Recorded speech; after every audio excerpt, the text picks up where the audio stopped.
Good afternoon, Scott Redler, T3 Live. Welcome to today's recap. So after a bit of tug of war today, market pulled off just a bit. Didn't look like much in the indices, but to me, I saw a few kinks in the armor of a lot of the stocks that I trade. I saw some momentum leave some of the momentum names. And when that happens, typically that's a little bit of a warning sign that the move that we've had or embraced or traded with, could be changing just a little bit. So for us, someone like myself who's a professional trader who can maneuver quickly, I did lighten up and I'm actually flat.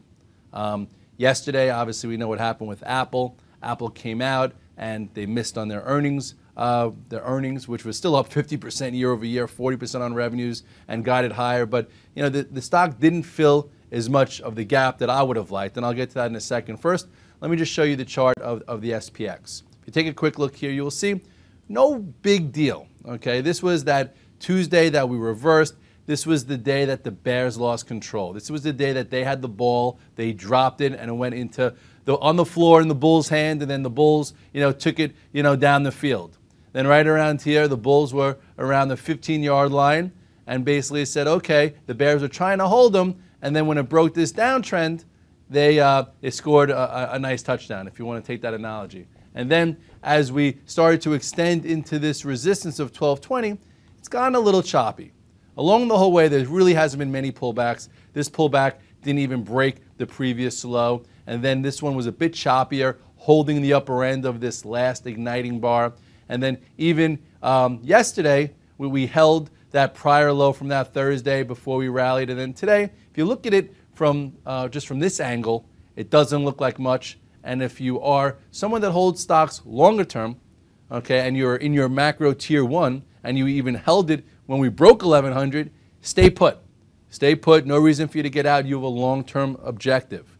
If you added a few tiers, which we did say you could do now for cash flow, as the market was acting better, last week, so to speak, right around here, if you look back at the chart, this was that time. This was pretty much like the compelling area once the market proved that it could hold this 3-day move. This was a time when a lot of stocks started to act better. This was your time to get to a potential tier 2, even on the in the S&P, and especially on those leading stocks. And if you got in tier 2 here, I would just say right around here, get back to tier 1. And I put a note out today in the blog around 2:30, so hopefully you already read it. And you got out of your tier 2, if you got into your tier 2 here. Obviously, we're still in this long range, and I still think you need to be long moving forward, especially if you are in it for the long term. But short term, I think you're back into tier 1. And for me, that I could move quickly and I could take 1 to 3 day moves. Last week, I think I was long from that Thursday up until the Tuesday. I could do it differently. Where for me, I'm just going to not fight this battle right here, and I'll try and look for more data, look for more conviction before I get back to more of a portfolio approach. So for right now, I'm just going to, take it as it comes, both long and short, and look at the headlines and watch the composure and see what develops here. So one more time at this chart, not the biggest deal, but a little choppiness up here, and behind the scenes, I'm seeing a few kinks in the armor. So let's get back to Apple. Apple's a stock that I look at on all time frames. If you're a long-term holder, you've been very rewarded. If you trade it based on cash flow or for swing trades, you've also been rewarded. So today was actually really interesting, where you could have made money both long and shorted. On a macro sense, it doesn't look great to me because it didn't even come close to filling the majority of the gap. It's still fine. It's above all the moving averages. So in all actuality, it's strong. But we'll see how it develops from here to see if we see a true complexion change. So if you look at Apple real quick, this is the chart. For some reason, it's showing that it actually, a full wide range bar. It actually did not fill any of this gap and has somewhat of an island top right now. Now, we talked about trading it on a micro and macro level. First of all, it's still just into, what is this, the 21 day. It hasn't even come down to the 50-day or even tested this gap. So in all actuality, it's still somewhat contained, except for it just lost some of its momentum. So Apple right now has lost its momentum. That trade has changed. The question is, what does that mean? Apple's no longer a momentum name? No, the pattern changed, and the momentum trade is off the table. You could still buy a dip. You could still play it, with an 80-20 trade versus moving averages, but the stock's not going to be making 52-week highs at any time soon. If you go to your 5-minute chart, which I sent out midday, which we talked about in the chat, we caught a really nice trade there. You'll see how you could have traded it from a cash flow trade. And here it is. Okay, this was the open. Okay, had a quick move and basically was hit right off the bat. So in your first 15, 20 minutes, it was very choppy. Then finally around 10 o'clock, it did put in the low. And then that's when I started to watch it. So the first trade here for the guys who were cheating a little bit, who were looking to get long before it even broke the opening range, so to speak, or the high of the morning, was right here around 4050 or 402. And you had a nice move up. And then if you look here, it never came in more than the top third of this. So even if you follow retracement rules on a 5-minute bar, you will see that it never came in. So that's why when it went above this 404.50, it got a little bit aggressive here, and you could have bought more. So I think I had like buy number 1 here, held it through this noise, bought more, and then took some trades on the way up. And then on this last wide range bar, when 2 analysts came up and upgraded and it couldn't go any higher, that was my sell signal. And then I do think that right into here, because I had to leave to go study, I just got flat. For those of you trailing it or looking to be short versus the high, because if you look in actuality from 422 coming up to 408, still a huge pro gap here to the downside, which is a bit bearish because it didn't fill more of it, short term. Then people said, okay, here's a wide range bar, not much of a bounce. I'm looking to get short. Once it rebroke this 404.50, this would be an area to get short versus the high if you didn't do it already. Some people probably cheated the same way you could have cheated long right here. You almost could have cheated short right when it broke this mini uptrend on a 5-minute basis. This was your wide range bar out of it. So this could have been a short at 406. This could have been your add around 404.50. And then the rest of the day, it just drifted all the way down to the bottom end. So now on a daily chart, we'll have to see what this amounts to. Right now we have a new point of reference of 397.80. We'll see how we open up tomorrow. If we open up tomorrow and it trades through here, could get continuation to the downside. And then we'll see how it reacts in this area, which is the 50-day and this gap, and see if there's another strategy there. But for right now, you could, depending on how you approach it, could have made some quick money from the long side on a 5-minute basis. And then on the short side, on a macro level, not loving the action today. Dip buyers didn't come in and say, oh, I could buy it now below 400 with both arms. It was just at 422, so they want to see more data as well, so should you. And then if you look at some of the other high beta names, look at something like Amazon. I know it didn't report yet, so it could always change. It did break this upper level here. Okay, so when you have an upper level flag and you're playing it for momentum, you stop yourself out if that momentum leaves. And right now, around this 236 or even 240, it broke that level. So right here, it takes pre-earnings this breakout to new highs trade, off the table. So another situation where that trade just changed. It just went from being a momentum trade where we could see new highs, get excited, high five, to okay, still a good tier 1, but take a bit more of a conservative stance where you have to see now where does it go, what moving averages does it hold, and how much relative strength does it show you. So that's all I'm saying there. As far as Baidu, a bit weaker today also. If you look at the chart, you'll see it did fill this gap. We talked about Baidu coming up and potentially filling this gap, and it did, and it turned tail. You do have a bit of a wedge here that it broke below. Not saying it's game over here, but some momentum leaving. You still have now a high, a lower high, a lower high, so it still has something to prove. So no need to be in any kind of swing trade long here. Maybe you get an 80-20 where it breaks the low, comes back down, comes back above, but it's below the moving averages, not acting great. Sino was actually a really interesting trade. First came out that the China fund was looking to invest in it, gave you a nice pop. The loudspeaker came out pretty timely. And then there was another burst when it said CCTV was talking about the Weibo. That was even better. But then if you look what happened, they sold that. So that's not very, very bullish where, it couldn't from this lower level, which should have been support, hold this. So that's another small sign. And then you look at GMCR, which is a bit different, but it's showing you how some of these air stocks, momentum stocks, are getting crushed. GMCR at least gave us clues. I talked about it 2 days ago, how it looks like it should hit at least 73 or lower, and that's where it went today. If you look here, you will see, stock showed true signs. This was that red dog reversal top, okay, and then it broke this somewhat, accelerated uptrend, which was sign number one, came down, retested it here, failed again. Then if you look at this little ascending channel, it broke it with some force, okay, then it came back, or came to the bottom end of the range real quickly, bounced back up, couldn't even take back a majority of this bar, and this is when the market had a big rally, and this one failed to participate just like Netflix did before it broke down. And then this was the day that iHorn came out, so it broke this, and then paused at support and then had continuation. And now, to me, this thing looks like somewhat of a head and shoulders pattern. The left shoulder, the head, the right shoulder. If you measure the distance from like 110 down to 85, that's 15 points.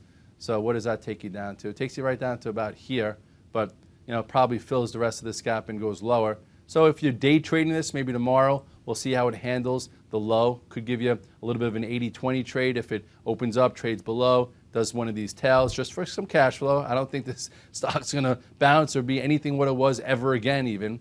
But we could play it for cash flow because we're not trapped in here. If you were shorted, congratulations. I know guys were short. I would have taken some off here, considering the move that you had. But this showed you true signs. This lost momentum. If you had high-level stops, you got out. I know people are trying to take a little credit that, oh, we said this was going to happen, we said this was going to happen, but a lot of guys said it would happen down here in the 30s. So one of those situations where can you stay solvent until your thesis triggers, and right here is when technically it started to get weaker. Okay, so that's when the fundamental thesis was, technically also lining up with the timing thesis, okay, which was that reversal right there, the break, and then the retest, and now look. So anyway, another stock that's kind of off the table for a while, just the same way Netflix has been off the table for a while. And then you go to some better areas, but obviously not that exciting. You look at Intel, great quarter. They couldn't sell it. A bit off the highs here, nothing special. But we'll see how that goes. Oh, I want to talk about Google.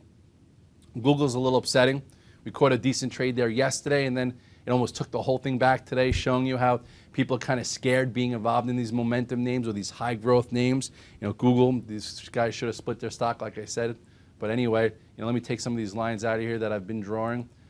Not so great to have some choppy action. It's still holding a big portion of this earnings gap, but this just took that day out. And now if it, we get more weakness, people are probably going to be shorting it below this, 577, because there's some memories that last time, big move up, earnings came out, had some follow through, broke 600 and went down to 480. So almost looks like the same pattern once again, hovering up here before potentially coming in. I hope this changes, but we'll have to see. So again, we need more data. And then if you go to just say the financials, nice trade yesterday. Talked about getting long them yesterday. If like Goldman Sachs went above 98.5, then even today there was a cute little cash flow trade. It opened down $1, traded through yesterday's high of 103.74, continued to the moving average, and that's when I sold it. You saw it leave the virtual trade floor, and I said, okay, enough for me for a financial for now.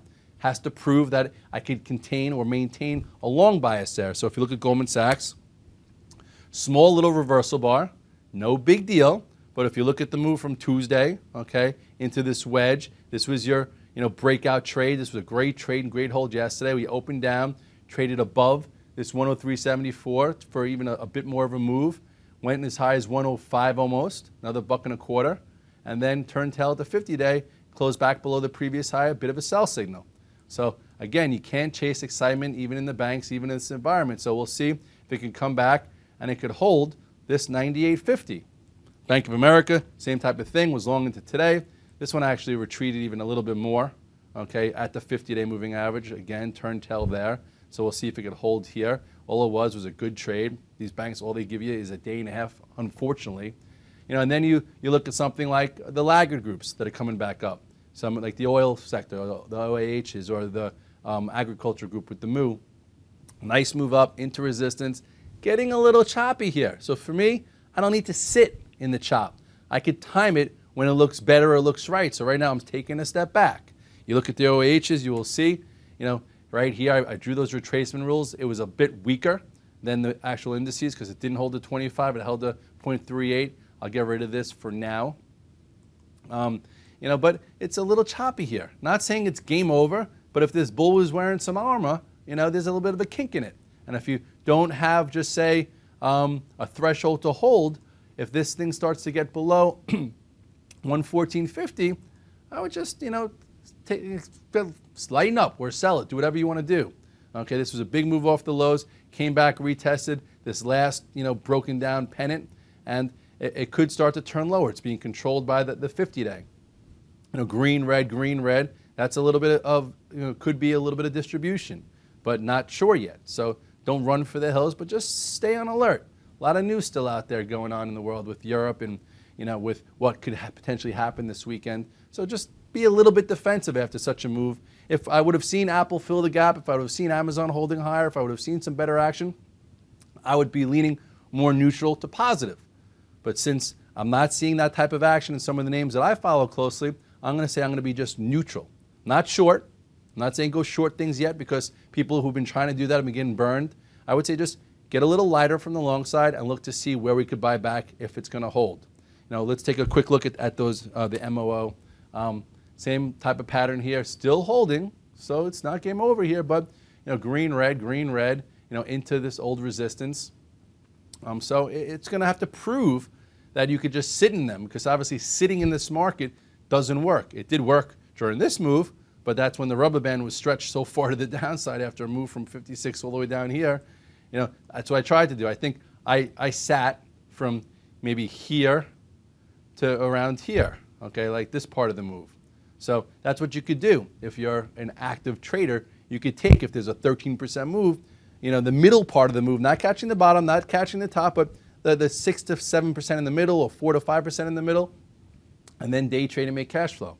If you're an investor, just learn how to, to maneuver these macro ranges. Whereas that Tuesday was one of those days to take notice, get back in, or you were sitting there in macro one anyway, ready to, if the bears didn't lose control, buy lower at that 1020 to 1050. That never happened. We only went to 1074. As far as gold, let's see here, still not much doing after breaking this last, pennant up here. It's still just, following this small ascending channel here. If this were to break below 158.30, it could have a move to the downside. So if your long-term thesis to be long, tier 1 is all I would recommend. If you're flat, I'm flat actually right now in my trading account. Maybe traders will probably lean on this short if it were to break this. This was your topping tail. This is when it broke above the previous high and closed below it. Sell signal here. Okay, when everyone in the world was saying 2,500, could have went higher. This was a day to take notice. This is why we talk about days to take notice. And then right here, remember this little range? Pushed above, closed on the lows.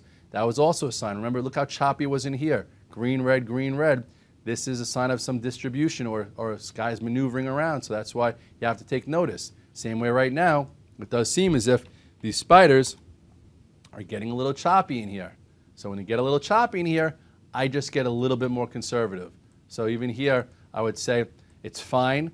Be in tier 1 at best. And if you're just trying to day trade or whatnot, if we start to break below this area short term, I would say, I would lighten up, and then let's see, because we could still pull back to, this gapping area, to the 50-day moving average, and still be fine.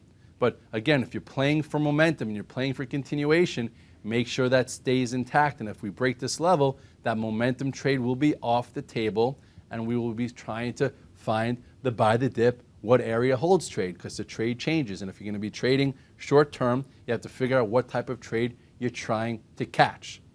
And with all that said, it's been a nice run. We've had a lot of earnings come out. We've had some haves, some have-nots. It's been definitely trickier, than the past few earnings seasons. Apple was definitely a bit of a curveball, I think, for everyone. Win was out after hours. Thank goodness we don't take stock into earnings. It's down like 13, 14. It was acting okay with LVS. And then because it was earnings day, they could do whatever they want. I got stopped out of my LVS. Once it went negative at 45, I left the virtual trade floor. I wrote a note saying going flat, and I wouldn't have taken it anyway with Win coming out. Win did somewhat of a reversal today, intraday. So if you look here, look at this. All right, goodbye. Oh, maybe not. Anyway, this choppy nature right here showed you that something could be wrong here. Nice move off the low, no real commitment here, no conviction here, and then it turned tail today. Now we'll see.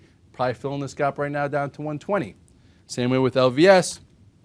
It tried to go. I tried actually buying it up here, and it failed. So once it went negative, that momentum trade fell off the table.